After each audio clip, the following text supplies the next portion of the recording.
Greetings, Nick with Sweetwater here, and welcome to GearFest 2020 online. And right now we have the privilege, the pleasure, and I'm very honored to do this. We're going to speak to the one and only Lita Ford. I had the good fortune to present her with the Legend Award at the She-Rock Awards a couple of years ago, and I'm going to say to you what I said then. She didn't just open the door for female lead guitar players, she kicked the damn thing off its hinges. So, with great pleasure, Lita Ford. Thanks for doing this, Lita. Thanks so much. I love how you say that. Kick the goddamn thing off its hinges. I'm like, yeah!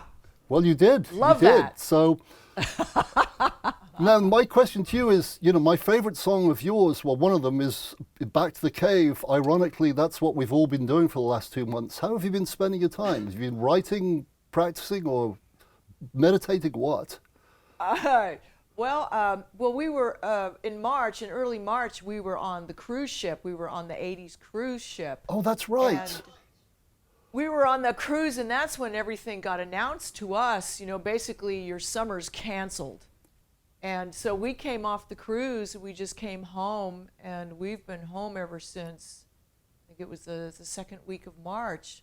And so I had finished writing the new record that isn't out yet. I had finished writing it, and to tell you the truth, I was just so done with writing by the time that record was finished and recorded, and we just finished it in January of 2020. And so I just, I came off the road, and you know, of course you gotta wind your gears down. I mean, it's so difficult to wind those gears down from being on tour. And I didn't want to really write. I just kind of went into yoga mode and stay healthy mode, like you know, stay away from the refrigerator and try and get a little bit of cardio in. And of course, you know, where we are here in the Arizona desert, it's like 112. So to get out and ride your bike at 8 o'clock at night, it's about 108. So that's kind of what I do. I go out and I sweat and I mountain bike and do my yoga and try to stay away from the refrigerator. Good for you, good for you. Now, your lead chops are pretty formidable. What do you do to keep them up? Like, do you have a routine or anything, or do you just wing it? What do you do? It's called touring. Stupid question, thinking on it. Yeah, you are a road rat in the best looking road rat ever, but yeah, it's yeah, you're on the road a lot. It's just a lot. We come home for 5 days at the most, and you know, it's just enough time to pet the dog and do the laundry and unpack and then repack, and then you're back out again. So we don't have time to cool off. Gotcha. Yeah, that's true. That's true, because you're out on the road a lot. Now, when you're on the road, do you have a warm-up routine? Because you get out on stage and you start blazing pretty much from the get-go. So you can't use the first song as a warm-up. Do you have any like routine you follow there? We try to warm up in the dressing room. Singing, of course, is always my main concern. Is just trying to get the vocal, you know, schmutz off your throat from the night before. Right. And so I always try to find like a room with good ambience. You know, if the dressing room doesn't have good ambience, usually the men's room does. So, if you're ever at a festival and you find Lita in the men's room, she's just warming up. Is that what you're saying? Yeah, exactly. That's funny. Yeah, yeah. So it you know, it warms you up. It's like anything you got to do to warm up and just get crack a little bit of a sweat before you go on. Gotcha. Now, my next question to you is that, from my standpoint, you kind of, like I mentioned before, you literally were, in my eyes, the pioneer of female hard rock lead guitar. So there was no one before you to follow in their trail. Who were your inspirations? And what made you take that path that no one had blazed before? God, I've got a lot of inspirations on guitar. You know, it's funny because I never really thought about the fact that, you know, you're a girl. Girls didn't do those kinds of things back in, you know, the early 70s, and it never dawned on me. Girls don't play like Jimi Hendrix. Girls don't play like Ritchie Blackmore or Tony Iommi or even, you know, people like Johnny Winter and Jimmy Page and these amazing guitar players. And here I am, I'm learning all these guitar parts from all these great idols of mine. And then I used to invite everyone in the neighborhood. I was only 13 years old, and everyone would come over. All the neighbors, you know, husbands and wives, and we would sit around the living room, and my mom would make lasagna, and we would play guitar. And they used to say, how come you can do that and we can't? And I would be like, well, I don't know. How come you can't? It's just, it never made sense to me. It's just something that came second nature. But I mean, I did pick up a lot of stuff from all these great musicians in my past, and having grown up with them and then becoming one of the members of the Runaways and actually getting to jam with these people and meet these people and become friends with these people. It's just like, wow, okay, this was meant to be. This is Karma. it. You know? Yeah. No, perfect. And talking of, you know, at the very height of your career, I applaud you for taking, like, you took a lengthy break to be a mom, which is wonderful, and I wish more people would do that because kids are important. What inspired you to come back? What drove you to come back? I wanted to. I just thought, you know, I took off 16 years, and after 16 years, I just thought, okay, I want to go rock now. I'm glad you did.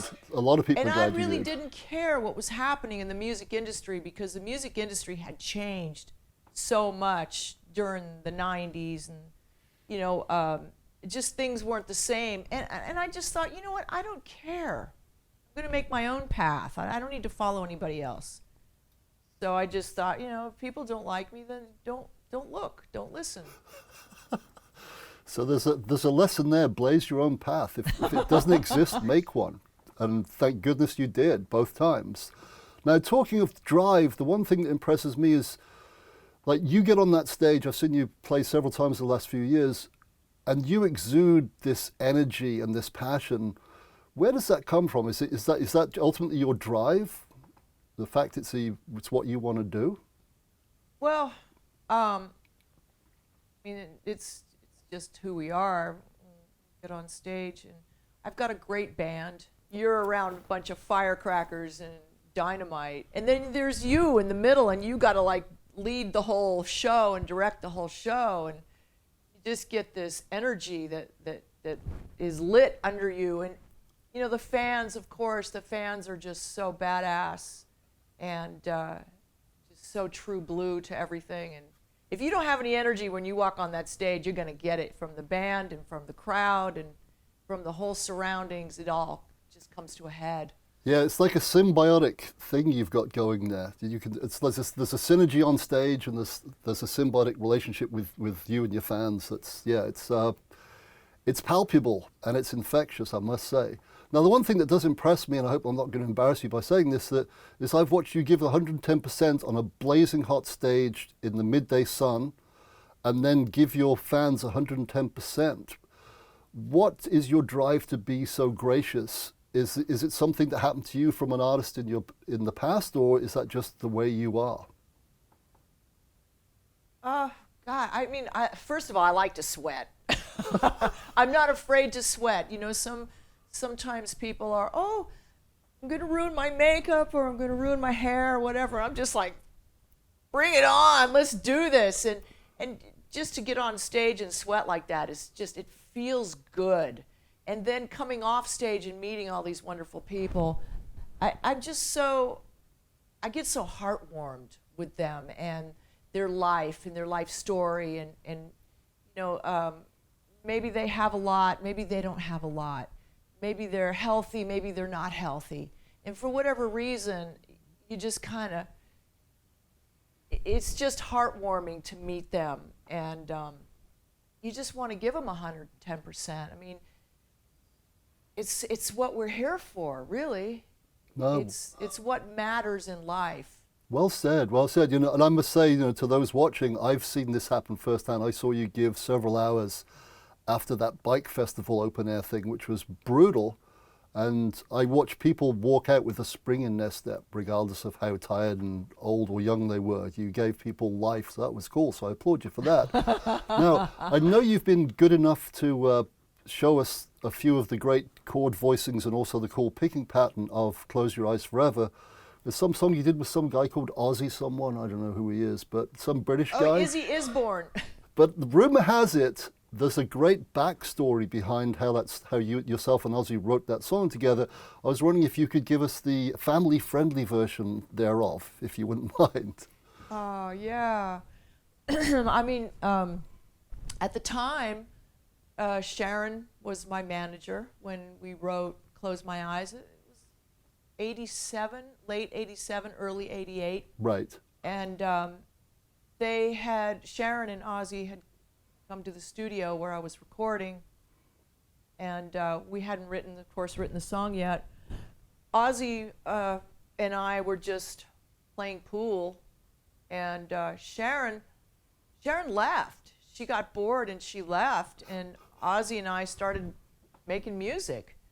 And you know, he came up with the idea for the song, and we went into this little closet type area where we had an amplifier and a guitar and a keyboard set up, and we stayed in this little area until the sun came up the next day, and we came out with Close My Eyes Forever.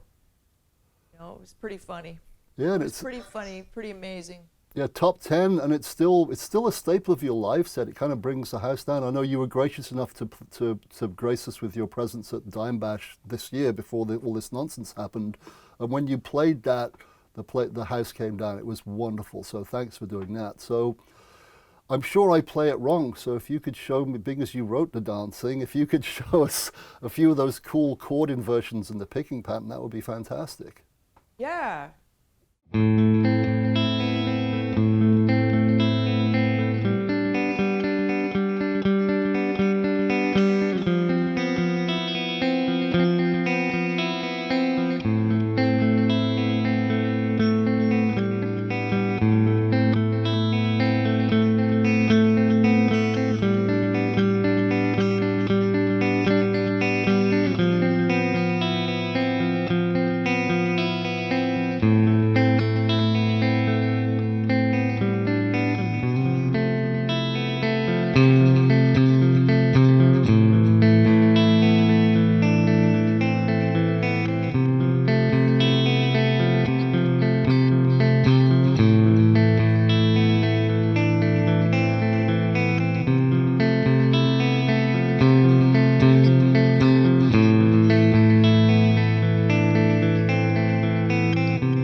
That worked. That was great. Yeah, you're right. It's deceptive. It's one of those songs where you go, oh, I can do that kind of. But I think the magic is the open strings as well, and those clever little voicings you've got, and making the B and the high E are ringing a lot, so they're almost like these weird and wonderful drones. And then there's the back, the bass notes too on the chord patterns. Right. They really play off of the bass notes on the chord patterns.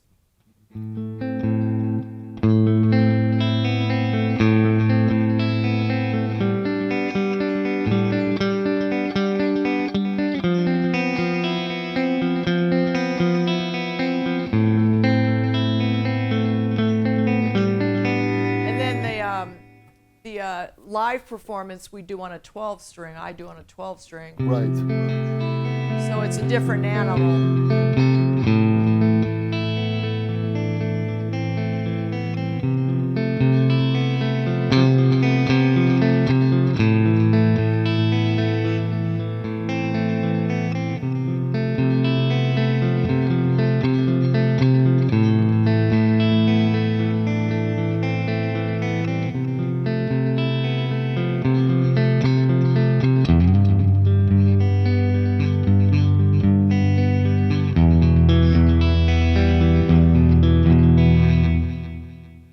Cool.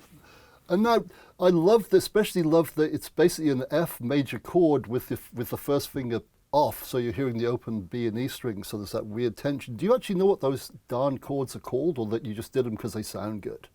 I don't know what half the chords are called that I play. It's just if they work and they sound right, then who cares what they're called? I mean, I don't read music, so, you know. And one of the songs, there was one song that we wrote recently that's got some really weird guitar stuff in it. And I don't know what it is, but it works. We recorded it for the chorus and for one of the new songs, and it's just really cool. Oh, but cool. it's totally wrong. It's wrong, You know yeah, what I it's mean? technically It's wrong, but it's wrong. right. Yeah, it's Yeah. funny. So I actually looked, my theory knowledge you could write on the head of a pin with a Sharpie. So I actually looked up one of the chords, like the big F chord, kind of, sort of, you know, the F chord where you don't play the open low E. And it's actually called F major 7 sharp 11, just so you know. Oh, no kidding. Let's just call it the Cool Chord. The Cool Chord. Yeah, I mean, you know, that's the cool thing with rock and roll. I mean, there's really no rules. Yeah, so good. Call it So whatever the heck you want. what can I say apart from thank you for teaching me that? Because I teach at Sweetwater, so now I'm going to teach people that. They'll pay me, and I'll say, yeah, I worked it out myself with a little help from Lita, maybe.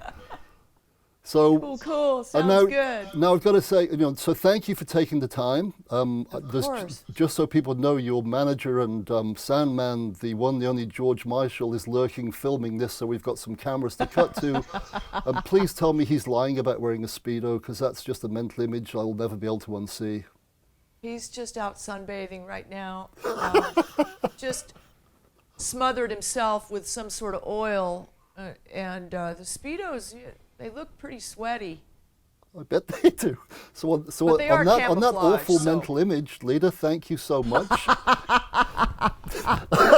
Enjoy your bike ride at 108 degrees this The evening. buzzards are starting to circle around the house now. And hopefully the next time I see you, we won't have to wear these, and you'll be in your where you do the best Lita ever, which is on stage. And I look forward to seeing you. Thank you so much. Thank you so much. Take care. See you soon. God bless.